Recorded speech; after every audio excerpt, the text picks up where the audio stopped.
Dear Patriots, before the news starts, please subscribe to our patriotic channel by clicking the subscribe button.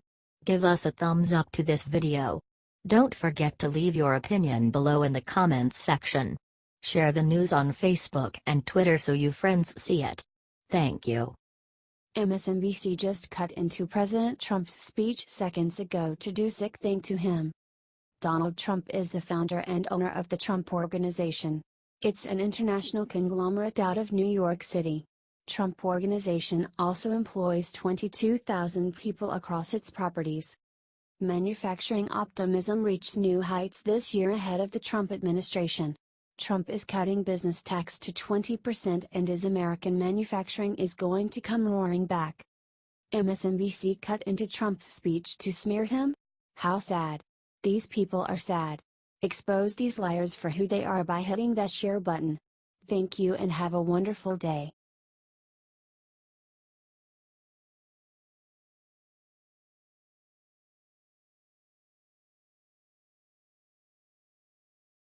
Saved seconds after handing Puerto Rico the ultimate gift, Trump looked into the camera and said the incredible. The devastation of Hurricane Maria has been a shock to the whole world, but fellow Americans continue to feel it the deepest. Thank God we have a president who's willing to do whatever it takes to protect and support all U.S. citizens. At an historic press conference on Friday, President Trump revealed the true extent of Puerto Rico's losses and was visibly humbled by the horrible situation. I would like to begin by sending our thoughts and prayers to the people of Puerto Rico who have been struck by storms of historic and catastrophic severity. People have never seen anything like this, said Trump. As expected, it didn't take long for President Trump to start turning heads with a powerful message of hope. The commander-in-chief looked directly into the camera and vowed to rebuild. We've undertaken a massive federal mobilization to assist Puerto Rico, including the presence of over 10,000 federal personnel, including 5,000 U.S. military and National Guard personnel led by a very strong and talented three-star general. All appropriate departments of our government from Homeland Security to Defense are engaged fully in the disaster and the response and recovery effort, said Trump.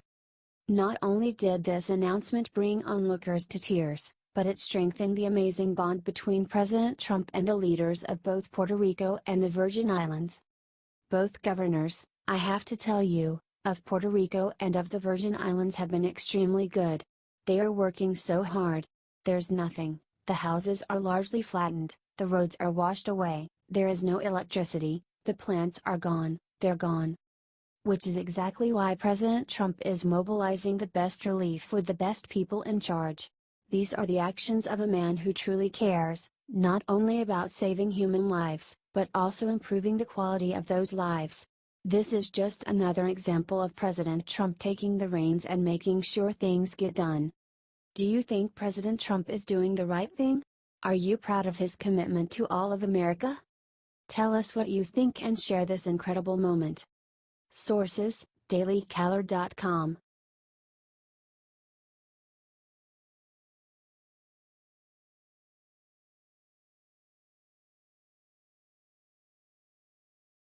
This teacher bullied Melania, she regrets it now that Melania pulled out secret weapon. Melania Trump is an easy target for the left and the mainstream media for a number of reasons.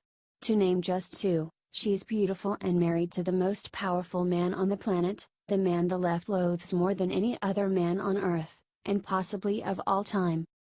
Who can forget the way liberal reporters jumped all over Mrs. Trump not long ago when she dared to wear high heels before boarding Air Force One for hurricane-ravaged Texas? The nerve of that woman. Liberals are still out to get Melania. How else can you explain why a school librarian from Massachusetts would turn down books donated by FLOTUS? Because that's exactly what happened. The White House chose one elementary school from each state and donated 10 Dr. Seuss books their way. In Melania's note to the school, she wrote, "As I was thinking about your return to school, I wanted to send you a special gift. Dr. Seuss's Oh the Places You'll Go is a book my son and I have read over and over again, and one that we want to share with all of you." Nice, right? Nod to librarian Liz Phipps Sawero, who not only refused to accept the books but wrote back a letter of her own wondering why the White House wasn't sending books to underfunded and underprivileged communities that continued to be marginalized and maligned by policies put in place by Secretary of Education Betsy DeVos. Ah, it's Betsy DeVos' fault now. Good one.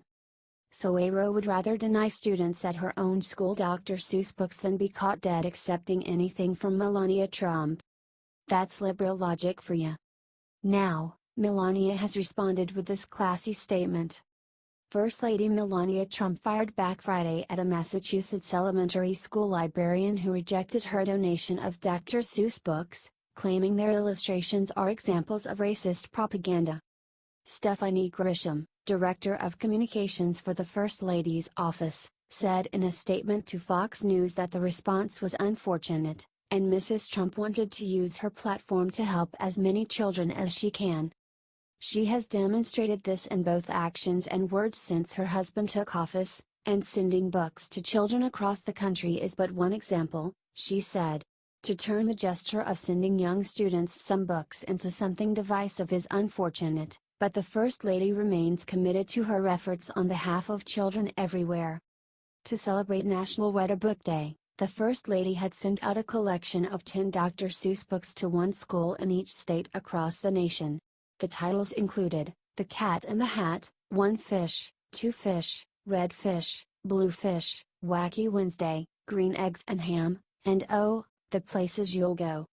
She followed in the footsteps of her predecessor, Michelle Obama, who often read Dr. Seuss books to children.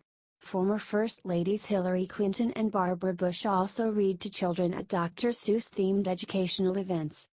I wanted to send you a special gift.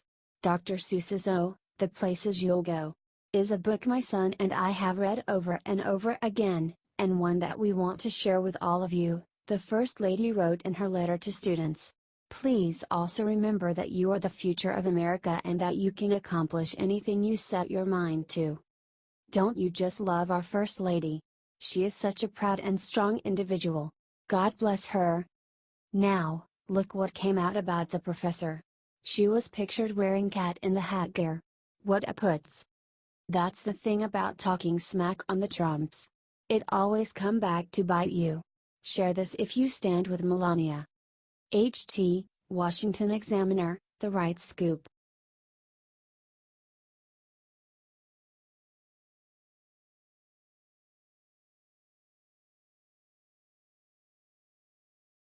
Nancy Pelosi just caught on hot mic admitting something huge. This video will ruin her. Nancy Pelosi should run for president in 2020. Now, hear me out. She is almost as bad as Hillary Clinton for the Democratic Party right now. If she ran for president, then they would have no chance. Nancy Pelosi wanted to talk about a bailout for Puerto Rico, but reporters wanted to talk about gun legislation. Pelosi muttered "Oh God" under her breath. Madam Leader, I'd like to get your thoughts on some gun legislation moving toward the floor. The reporter said. Oh God, Pelosi said. Yeah, she muttered to herself when the reporter said the bill would deregulate silencers and undermine concealed carry laws. Well, in addition to that, it's the silencers, it's the, conceal and carry, Pelosi said, repeating what the reporter just said, and it's also, she continued, before suffering a brain freeze for several awkward moments, before blurting out, armor-piercing bullets. According to NBC, the NRA had a 42% approval rating. The approval of Congress is at 8%, according to The Economist. Pelosi has a 26% approval rating, according to the American Mirror. Get this out there if you think that Nancy Pelosi needs to get out of Senate. She is ruining this country. Thanks for reading, y'all.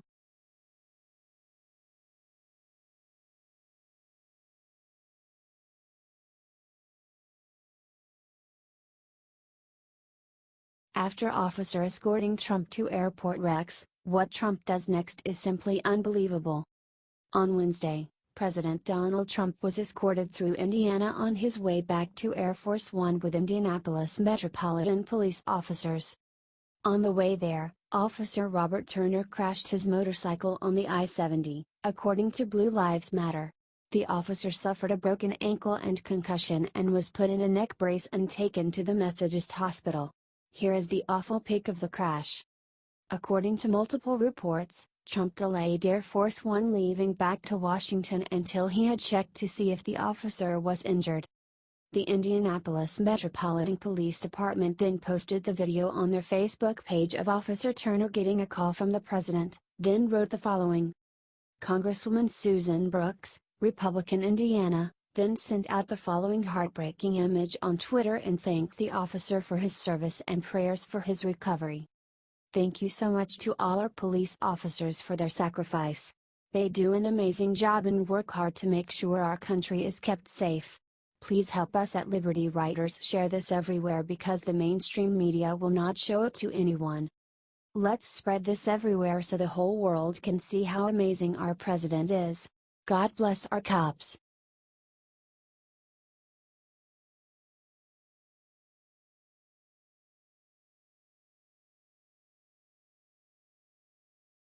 Elementary school teacher disrespects Melania Trump in a sick way, and made all of her students suffer.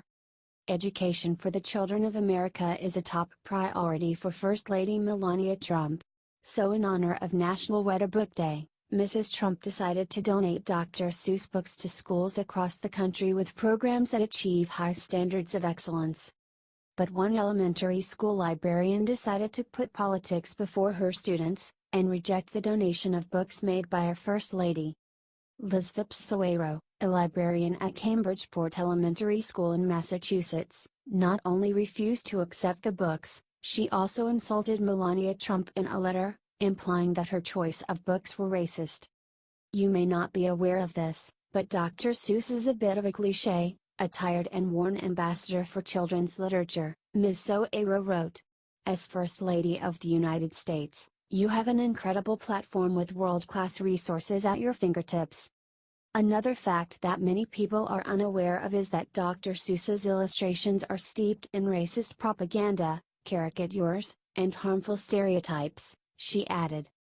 She concluded her letter by recommending 10 children's books that she said would open Mrs. Trump's eyes to the lives of the many children affected by the policies of your husband's administration. Her list included Michael Hall's 2015 children's book about gender identity, Red, A Crayon Story, and Edwidge Danticos' 2015 children's book about illegal immigration, Mama's Nightingale, A Story of Immigration and Separation. It's a sad day when a liberal teacher's hate for this administration becomes more important than the education of young American children,